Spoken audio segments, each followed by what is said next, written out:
Добро утро, почитувани гледачи. Во неделата на свесноста за мозокот ја посветуваме и денешната емисија, односно ја обработуваме темата во фактор здравје, да му дадеме на мозокот најдобри можности за негов најдобар развој. На оваа тема разговараме со професор доктор Елизабета Зисовска, педијатар, и магистер доктор Габриела Тавчиевска, субспецијалист по педијатриска неврологија. Добро утро и добре ни дојдовте. Добро утро, добро ве најдовме. Драго ми е што сме заедно ова утро во Фактор здравје. Во делот пред да влеземе во студиото слушнав многу интересни и факти и податоци токму за оваа тема која ќе зборуваме. Убаво е да ја пренесеме и до нашите гледачи. Ќе погледнеме блок реклами, па почнуваме со темата. Ги поканувам сите со внимание да не следат, зашто е важно да знаеме и да му дадеме можности на мозокот за негов најдобар развој.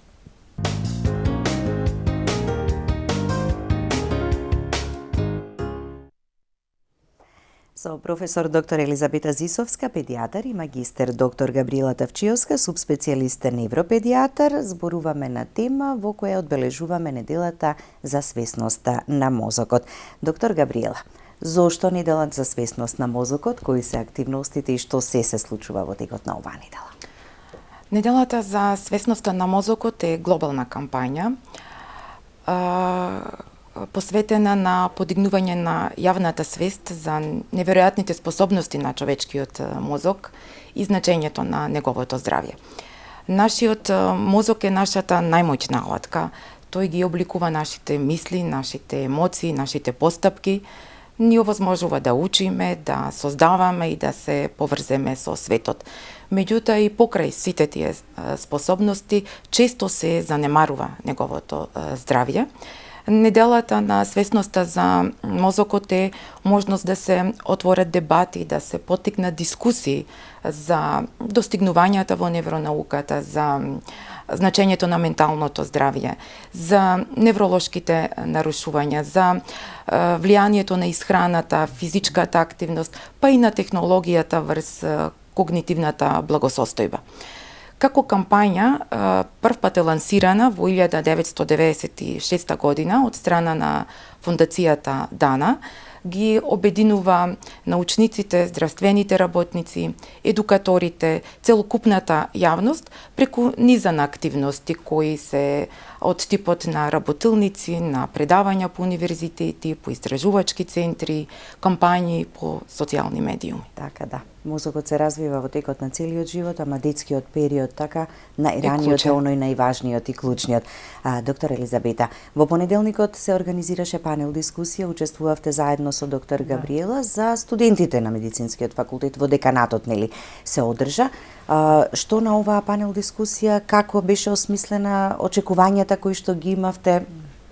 Па, неделата за свесност за мозокот всушност е прилика, а не треба да биде само една недела. Треба да зборуваме за здравјето, не само на мозокот и на целиот организам, но не само за болестите. За жал, кај нас повеќе зборуваме за болестите, за лекување на болестите, спречување, меѓутоа во тек на оваа недела ние треба да зборуваме што да направиме за мозокот, за здравјето на мозокот. Тука спаѓа играта, тука спаѓа исхраната, тука спаѓа стимулацијата, зашто сигурно во тек на емисијата и ќе зборуваме. Инаку ова недела беа планирани и повеќе активности, учества во пишаните и електронските медиуми, ќе излезат и написи во овие списанија за здравје. Да, во понеделникот имаше една прекрасна панел дискусија и јас многу сакам кога со младите контактираме. Бевме заедно со Габриела и магистер Александар Митов, кој зборуваше па за исхрана и тој си експерт во таа област. Темата беше како да го стимулираме мозокот, не само да се развие и да остане развиен, особено е важно и за адултната возраст и за постарите луѓе, после онај пик, после онај врвен развој што е околу 40-50 година, како да се зачува мозокот здрав и добар. Затоа што сега ние многу време посветуваме на деменција, многу време посветуваме на тие когнитивни нарушувања, на таа заборавност кај постарите, а за да се намали таа заборавност, за тоа се работи од најраното детство, од самото раѓање. И во текот на целиот живот, така постојано треба да работиме. Панел дискусија беше баш интерактивна и многу сум задоволна и среќна и некако ми дава, да кажам, една верба дека младите наши навистина се добри и активни и заинтересирани. Тоа беа студенти од сите години на студирање на медицинскиот факултет во Скопје и те многу интерактивно учествуваја, каде што имавме некои мали вежби да видиме што доминира, дали интуитивното или мисловното. Тие вежби ги има на интернет, меѓутоа многу малку се користат. Па тоа и вежби за создавање на нови врски, нови синапси во мозокот, а нашиот мозок функционира само преку тие врски. Клетките сами за себе не работат. За да може мозокот да работи, потребни се врски меѓу клетките, кои што се формираат тие врски, тие патишта во уште пред раѓањето, во раното детство и некаде кога 20 и 25 години може да се формираат. После тоа ние само ги одржуваме. А целта да се одржуваат тие е што поголем број на врски да одржиме активни, за да може тој процес на старење и процес на заборавање да биде што побавен. Тој е неминовен. Меѓутоа да биде што побавен, човекот да има едно здраво возрастно доба, односно она што се вика во геријатријата, што го викаат, значи после 65 години човекот да остане ментално добар и активен, а на тоа се работи од раното детство. Так. Што изгледа парадоксално, меѓутоа е вистинито и целта наша е тоа да ја поткрениме свесноста. Се она што сме направиле во детството, што сме работеле со нашите деца, ние можеби нема да го видиме. Меѓутоа тие ќе го видат тој благодет, затоа што треба долго време да се одржуваат тие врски меѓу клетките. Така да, зборуваме како е, нели, од каде треба да се почне, но на старост секогаш велиме само мозокот да не служи како што треба, така? Целта на сите и намерата ни е тоа. Ајде, како се развива мозокот? Сега веќе тоа е мојата најтесна област, неонатологијата. Таа област 39,5 години работе. Мозокот се развива пред раѓањето. Уште во самата утроба на мајката, затоа и се кажува кој бременоста планирана да зема жената фолна киселина уште пред да остане бремена, бидејќи фолната киселина и омега-3 масните киселини се клучни за развојот на мозокот и мозокот почнува многу рано, негде 8-та недела од бременост, кога мајката можеби и не знае дека е бремена. И дури не само клетките. Клетките се создаваат со енормна брзина од некои 250.000 клетки во минута, нервни клетки. Но тие не би функционирале ако не почнат да се формираат патиштата меѓу тие клетки. Тие нервни патишта, синапсите, поврзувањето меѓу клетките. Затоа новороденчето кога ќе се роди, тоа треба да продолжи со стимулација. Иако велиме новороденото не разбира. Треба да се нахрани, да се пресоблечи, не е само храна и хигиена. Работата со едно новороденче и доенче толку е захтевна, толку треба да биде на прво место и заради тоа што сетилата кај едно новороденче се формирани сите. За видот, дури и на сите ни е појасно, се стимулира со бои, со играчки, слухот му се зборува, се пушта музика. Меѓутоа, ние мора да спомниме дека кај детето допирот, кај новороденчето е силно изразен. И кај доенчето. Тие го осознаваат светот, доенчињата, сега ќе зборувам за доенчиња воопштено за првата година, преку сетилата го осознаваат светот, затоа што не читаат, не разбираат телевизијата, меѓутоа преку сетилата го осознаваат светот. Тоа значи со зборување, со контакти, гласот да е нежен. И тука би спомнала многу одамна, пред неколку години имав кажано во некоја пак од вашите емисии, кај грешат родителите, бабите, особено бабите и дедовците, кога го извртуваат зборувањето, кога не ги изговараат правилно зборовите. Со новороденчето и со доенчето се зборува на најправилниот јазик, целосно изговорени зборови, за да нема понатаму проблем со изговарање на буквите. А ние од милост сакаме така, нели? Бебешки да му зборуваме. Детето понатаму кога ќе почне да репродуцира, да враќа, тоа ги враќа движењата, ги враќа зборовите како што ги гледало. Значи детето е копија на оние кои што се околу него. Затоа и децата сега се повеќе имаат и говорни проблеми. Затоа со детето треба да се зборува на најјасниот, чист јазик говорен кој што си го имаат дома. Тој по однос на говорот и на слухот, бидејќи слухот е развиен. Музиката се пушта. Меѓутоа, јас мислам после Габи повеќе ќе зборува за играта, тоа си е незин домен како невропедијатар. На детето не треба да му се пушти музика и да се остави, не треба само да гледа бои или играчки, треба со него многу да се работи за да има интеракција. За сетилата да му се дават различни текстури да допира. Порано, без размислување, тој го правеле. Па ние знаеме дека како деца им се давало и тесто да фатат, им се давало се. Денешно време има многу пософистицирани начини да се стимулира допирот. Допирот им е многу важно сетило на доенчињата, затоа што треба кожата да ги допри сите текстури, сите материјали, за да може исто да се создадат нови синапси, нови патишта. Дури сега има и лесно можат да се најдат на пазарот како книгички, кај кои што секоја страна е различно платно, различна текстура, од рапаво до мазно до свила. Не треба да се мајките, јас сега веќе како баба зборувам, мајките да се потресуваат ако фати во кашата која јади. Напротив, кај детето не треба да остане една одбивност кон таквиот материјал. Треба да фати каша, и кал, и вода. И да се извалка, и да се извалка, така? И да се избрише. Барем денеска има начини да се испери многу повеќе начини има за одржување на таа хигиена, а тоа е дел од развојот. Тоа фаќање и допир на различни текстури, тоа е многу важно за развојот.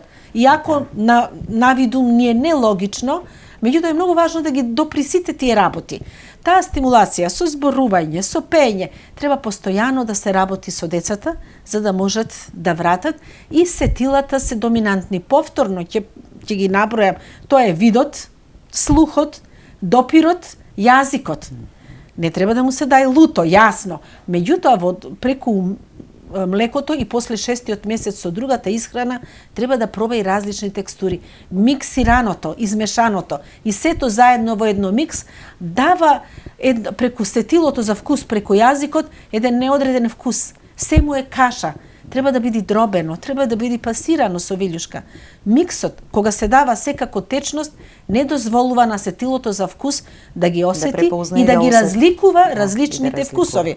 И понатаму има друг проблем со јадење. Деца кои јаделе само миксирано, многу подоцна почнуваат да јадат и друга храна. А сето тоа се одразува на системот за варење. Затоа што системот за варење, кој исто е под контрола на мозокот, и тоа е дел од контролата на мозокот, и тој систем за варење треба да се навикни на различни вкусови, различни текстури, различни честички, што би кажале, затоа што мозокот ни контролира се. И мозокот ни работи кога спиеме. Тоа е тој орган кој што во некои активности може да го контролираме, но во преку 90% од активностите ние не го контролираме.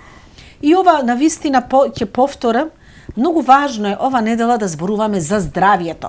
И не само ова недела, да работиме на здравието на мозокот. Како да му обезбедиме здрав развој, така? А што помалку да зборуваме за нарушување на активностите на мозокот. Така.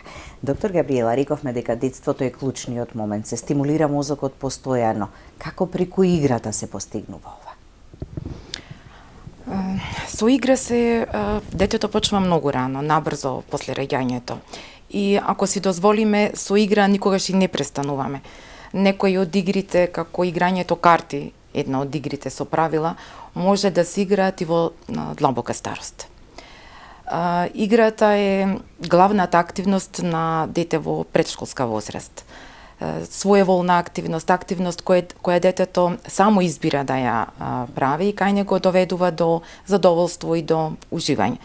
Меѓутоа, играта не е само забава, таа е многу моćна алатка која делува на сите развојни домени кај детето, че делува на моторниот развој, на когнитивниот, на социоемоционалниот и на говорно-јазичниот. Играта е различна на различна возраст на детето. Детето игра на еден начин на 3 месеци, на друг начин на 3 години. Ако на 3 месеци држи само меко топче во едната рака, на 3 години може да се преправа дека од тоа топче прави сладолед. Различните начини на играње во различна возраст ги викаме развојни фази на играта. Тие не се строго ограничени една од друга и се јавуваат индивидуално од детската возраст. Играта е класифицирана на повеќе начини, меѓутоа генералната поделба е на функционална игра, конструктивна, символична, имагинарна и игра со правила. Најрано се јавува функционалната игра, тоа е играта во рана доенечка возраст. Представена е со едноставни мускулни движења со или без држење предмет во рака, например тресење на двечалка. После тоа, околу 12-тиот месец, во касна доенечка возраст, се јавува конструктивната игра. Тоа е игра кога детето може да создаде нешто, например да изгради кула од 2-3 коцки или да нареди жетони како воз. Покасно, околу 18-тиот месец, се јавува символичката игра, кога детето користи предмети за да прикаже нешто. Например, ако се праша како се чешла косата, па со раката прави движење на чешлање на коса, а реално не ја чешла. Околу 3-та година се јавува имагинарната игра, кога децата користат ликови или создаваат измислени ситуации. Тоа е играњето докторки или играњето учители. И после 5-та година се јавува играта со правила. Тоа е игра на претходно познати правила и ограничување. Тука не лути се човече, играње домино, играње карти. И познавањето на овие развојни фази на играта има во еден дел и диагностичко значење.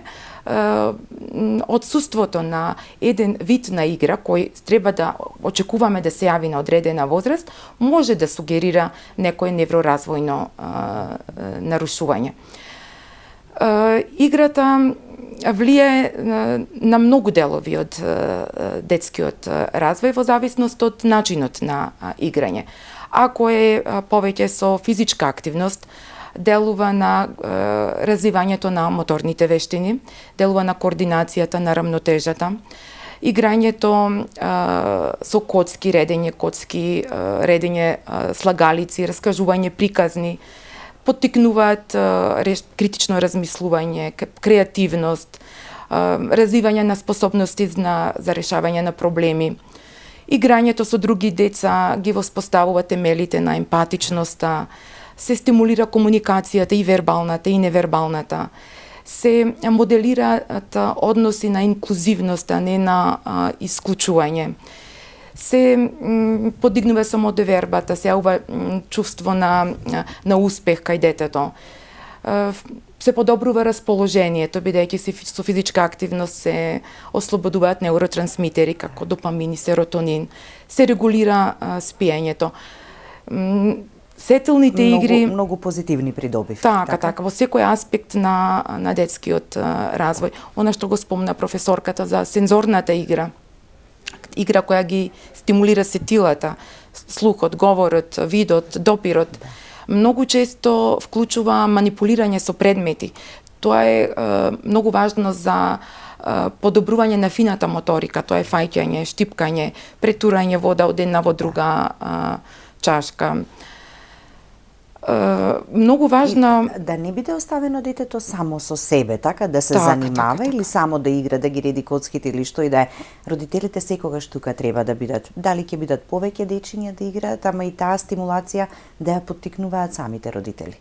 Во денешно време има изобилство и од играчки, и од игри, и од едукативни книги, ама детето не сака само тоа да го прави и не треба. Така. Во играта е многу важна интеракцијата и за развојот, за стимулирањето на развојот, за создавањето и одржувањето на нервните врски, односно на синапсите, е многу важна интеракцијата. Таа интеракција во првите 2,5 години се родителите и најблиските членови на семејството. После таа возраст главно се реализира преку дружењата со врсниците.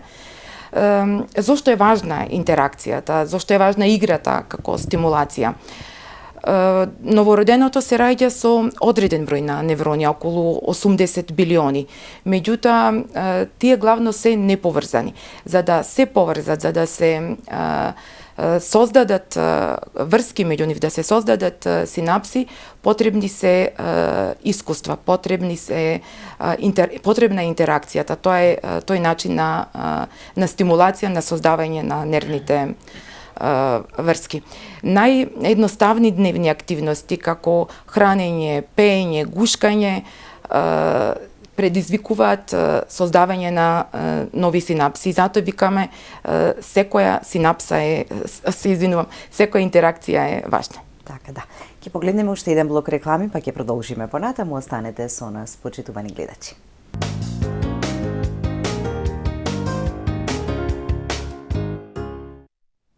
Продолжуваме со разговорот во студиото. Доктор Елизабета, важноста на исхраната, колку таа влијае и зошто е толку важна така во добриот и здрав развој на мозокот?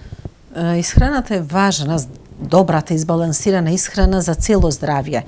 Меѓутоа, кога сакаме да кажеме па што на мозокот најмногу му помага за еден добар развој, тука би спомнала неколку главни работи, затоа што и во нашата исхрана ние имаме тие кој е главна храна, макронутритиенти и оние споредни кои ги сметаме неважни, кои не даваат калории, тие микронутритиенти кои па се многу важни за метаболните процеси.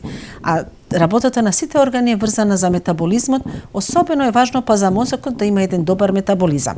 Во таа главна храна која треба за стимулација на мозокот спаѓаат мастите, секако, и тоа незаситените масти, масни киселини, заради тоа што мозокот најголем дел е составен од масти. Мастите влегуваат и во мембраната на самите нервни клетки. Меѓутоа, мастите кои што се јадат, а се неквалитетни, тие па само натрупуваат вишок килограми, а не ја вршат својата функција. Во една избалансирана диета не се внимава можеби толку стриктно и тоа е ограничување во животот, ако вие на секој залак размислувате што треба да јадите. Меѓутоа треба да се внимава во тие незаситени масни киселини, потоа да добива омега-3 масни киселини, тие се извонредно важни за развојот на мозокот и бидејќи во мајчиното млеко ги има помалку, затоа им се дават и како суплементи на малите деца, но и ние читаме и слушаме и сме бомбардирани каде се ги има тие омега-3 масни киселини и навистина се многу важни, заради тоа што мастите и масните киселини не се само за енергија, те се и за метаболизам, за градба на нервните клетки, особено мембраната на нервните клетки. Јаглените хидрати. Тука сите сме на ова поднебје малку послаби на тоа, на тесто, на благо. Меѓутоа, јаглените хидрати, тие треба да се примаат, и тие пак даваат енергија, учествуваат во метаболизмот. Меѓутоа, пак вишокот на јаглени хидрати, кој нема да се свари и да се искористи, тој ќе се претвори потоа во масти. Да не се претерува со простите шеќери.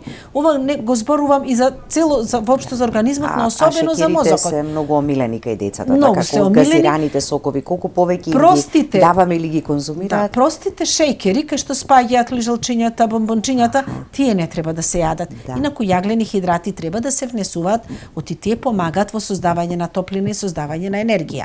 И протеините, тоа се тие макронутритиенти, главната храна, протеините пак се енормно важни затоа што тие влегуваат во составот на секоја клетка.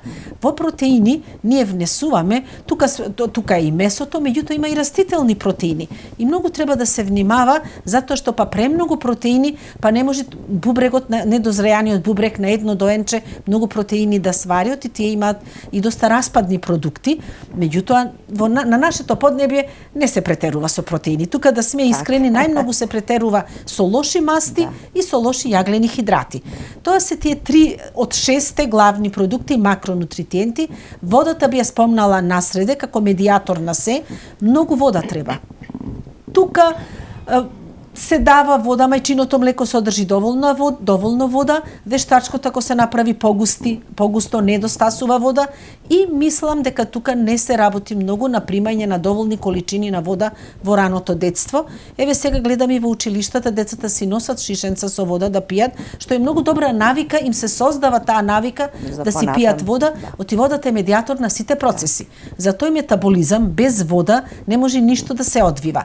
И би ги спомнала другата група од 3 микронутритиенти, тоа се суплементите, минералите и витамините. Тие не ги јадиме ние со килограми, тие се во микроколичини, меѓутоа неопходни за здрав живот. Во нив би ги спомнала од од микроелементите, овие елементите, железо. Железото е многу важно не само за за крвната слика и за хемоглобинот, туку железото е важно и за ензимските процеси, кои што па понатаму учествуваат во создавањето на врските и во функционирањето на тие врски. Железото ние сме навикнати дека тоа е само за еритроцитите и не е важно за крвна слика, но тоа е важно и за мускулите, тоа е важно за движењето, тоа е важно за ензимските процеси. Јодот. Јодот е многу важен за хормоните и за жал, кога многу се пијат газирани податоци, газирани пијалоци, таму има доста бром и бромиди, тие инхибираат функцијата на јодот. Значи, газираните пијалоци во детството треба да се сведат на нула или на некој минимум блиску до нулата. Не само кај децата. Газираните пијалоци се штетни во секоја возраст. Од другите елементи, тука би ги спомнала суплементите, значи омега-3 масните киселини, од витамините, витаминот Б. Тој па многу важен за мозокот и некои лекови кои што го истрошуваат витаминот Б, секогаш одат во комбинација со Б или B6 особено, кој е главниот медиатор во метаболните процеси во мозокот. Значи, а витамините од групата Б, задолжително сите, нив ги има во целото зрно, значи овај леп кој се прави со бело брашно, тој прави повеќе проблем отколку не од цело зрно, затоа што па и во нашето поднебие сега почнаа тие други видови лебови. Јас очекувам, претпоставувам дека се квалитетни. Иначе белото брашно е многу поштетно. Она порано правеле со домашно брашно, без обелување, без боење. Тоа било многу поприродно и затоа кој ќе кажеме па порано многу леп јадевме со манџите. Да, но тој леп бил многу поздрав споредено сега со другите лебови. Значи од групата на витамини би го одбележал уште витаминот А, кој е многу важен за видот како составен дел на функциите на мозокот. Витаминот А го има и во овај блак компир што го има, но знаеме дека го има најмногу во морковот, го има во дињата, во сите тие пожолтеникави продукти. Значи во исхраната, покрај овие суплементи, витамини и реков да бидат и микронутритиентите и многу пиење вода. Тука за движење, стимулацијата, покрај играта, физичката активност. Ние педиатрите воопшто не сме среќни кои ќе донесат дете, кои ќе прашаме дали е мирно, дали игра. Многу мирно, само на кревет си седи и телевизија си гледа. Тоа не е здраво дете. За нас педиатрите, здраво, интелигентно дете кое е немирно, кое има и некои троштини, стално знае нешто да направи, па и некоја беља да трча. Децата ние знаеме дека тие скокаат од фотели, наваму, натаму, од каучи. Тоа е одраз на здраво, физички активно дете, а тоа многу помага, исто е дел од играта, како што зборуваше Габриела. Физичката активност кај децата е многу важна. И во градинките, колку што сум информирана, имаат и часови кога прават мали вежби, но за жал, кај нас во домовите многу малку се практикува фамилиарно да се прават некои мали вежбички, физички вежби, кога ќе се стани на сабајле, во тек на денот, кога не е препон стомакот, навечер пред легнување игри за смирување на нервниот систем. Физичката активност многу не е запоставена. Затоа што децата многу малку играат надвор. А надвор е играта. Се помалку надвор. Да. Така да јас би запрела тука со стимулацијата, значи играта, храната, физичките вежби и работата, стимулација со децата. Така, знаете, ми текна во моментов само кратко една анегдота. Таткото го вади детето надвор по казна. Казнето е да седи надвор и тоа се чуди зошто сум јас изведен надвор. Казнет се бидејќи цел ден го поминуваш дома во соба. Значи, еве, на некој начин казнете ги вашите деца, така изнесете ги надвор нека играат. А тоа е награда, всушност. Многу ни е кратко времето, ама верувам ќе успееме да кажеме. Играта некогаш играта сега и како технологијата влие врз развојот на сетова и на мозокот. Со текот на годините играта се променила. Во минатото децата главно игра надвор, на улица, се дружеа со деца од други населби. Главно физичка активност, игра која е спонтана и која поттикнува комуникација меѓу децата. Сегашните генерации играат повеќе игра која е заснована на технологија, значи на структурирани игри, игри кои многу ретко се на отворено и со спонтан и со слободен крај. Користењето на технологијата и дигиталните игри има и корист за детскиот развој, меѓутоа носи и ризици кои треба да се контролираат. современиот живот е невозможен без технологија и во тој дел е придобивката на децата, че тие се воведуваат во современото живење, се запознаваат со технологијата. Исто така корист може да се има од посебни апликации за развивање на когнитивните вештини, за развивање на меморијата, на когнитивната флексибилност, тоа е брзо донесување на одлука и префрлање од една на друга задача.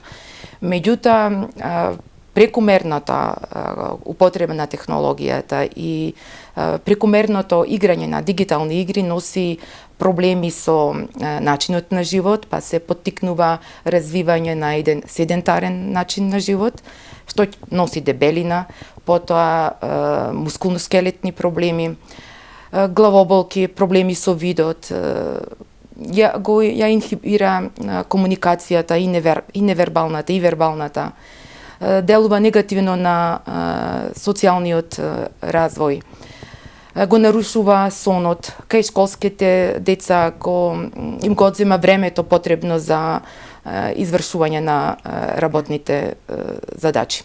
Да работиме сите заедно на сите позитивни работи и фактори, така кои што ќе влијаат на добриот развој на мозокот. Една убава, здрава средина, среќна средина, избалансирана добра храна, физичка активност и стимулација на добар развој на мозокот. Јас само би дополнила за ова дигитална технологија не дозволува празнење на емоциите. Јас исто и на студентите им велев, ните можете убаво чувство преку емотикон, преку срценце или преку смајли да кажете, нити убаво можете да се искарате преку човечиња и преку емотикони, затоа што празнење на емоции и позитивни и негативни. Така, ви благодарам за гостувањето. Благодарам и за поканата. Пријатна беше разговорот. Драго ми е. Благодарности до вас, почитувани гледачи, за вниманието со кое не следевте. Останете и понатаму со програмата на ТВ24.